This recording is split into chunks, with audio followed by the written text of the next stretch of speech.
Hi there, this is Nicole again. Today I'm back with a very practical video. So each day we help many entrepreneurs like you set up their company and get a bank account. What we really want is that after you get your bank account, you can use it with no problem, so you can focus on your business. But unfortunately, we sometimes have clients making mistakes, really basic mistakes that could be avoided. And these mistakes, well, they sometimes lead to payments being delayed, payments being rejected, and in worst case scenario, bank account being frozen. And what we want today is to share basic tips that can help you avoid those mistakes and keep your bank account safely. So the purpose of this video is simple. We share a few rules to help you make sure that you keep your bank account open. Let's start with rule number 1. Only do business according to your bank profile. Let me put it simple. At the time when you open your bank account, imagine you tell the bank that your business is to engage in software development. But just after you set up your account, you start using it for another business like the trading of lighting equipment. If this happens, you can expect your bank to be worried. Why?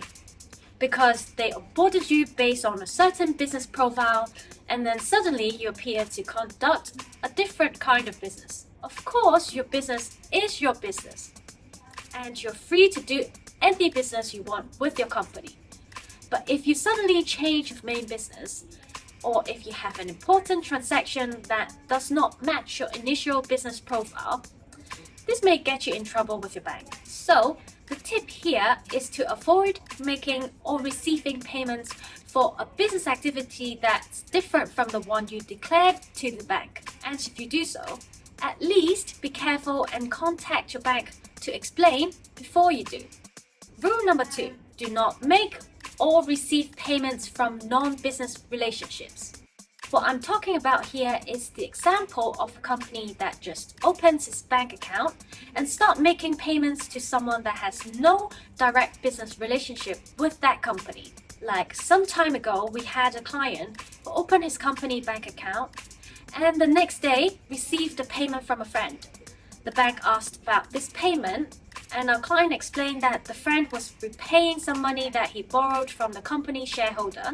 While there may nothing wrong or illegal about it, the whole arrangement did not make sense from a banking perspective. Banks expect that most of your payments will be from your customers, or to your suppliers, or employees, or consultants. Any payments obviously different or unexpected will raise questions.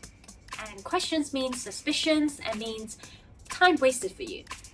Rule number 3, be ready to show proof of your transactions. During the first few months after you open your bank account, the bank will closely monitor how you use it.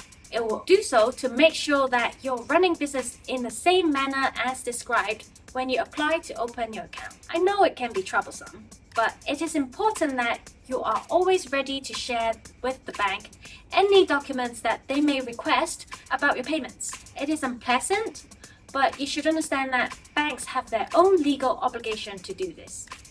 And trust me, based on our experience, if all goes well during the first few months of your business, the number of checks or requests from your bank will decrease over time. In the same way, if one day you're expecting to receive a payment that is much more important than payments you normally receive, or if you expect receiving payments from a country you usually do not do business with, it may be a good idea to proactively inform your bank in advance.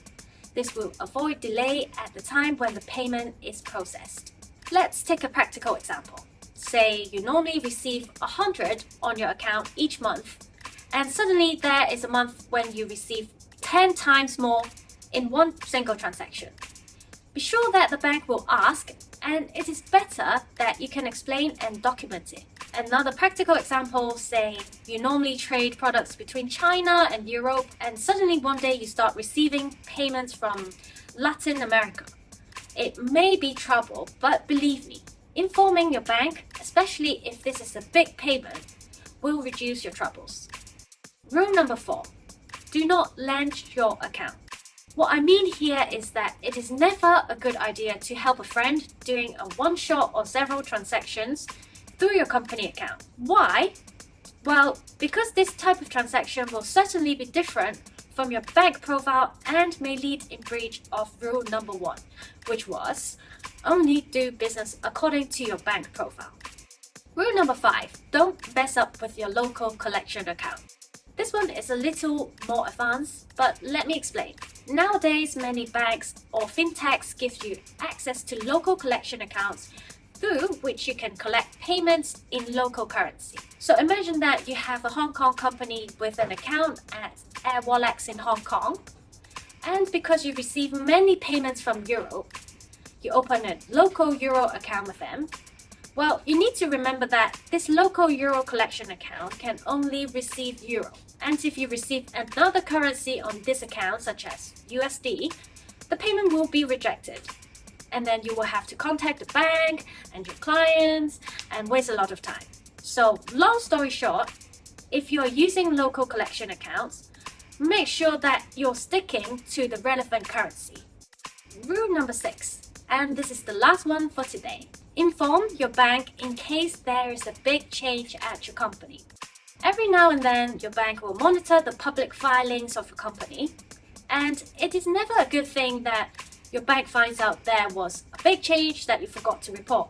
For example, you sold some shares of your company to new shareholders, or you raised funds from your investors, or there's a new director in the company. Instead of letting your bank find out, it is much safer to proactively inform them. Besides, it is really easy to do.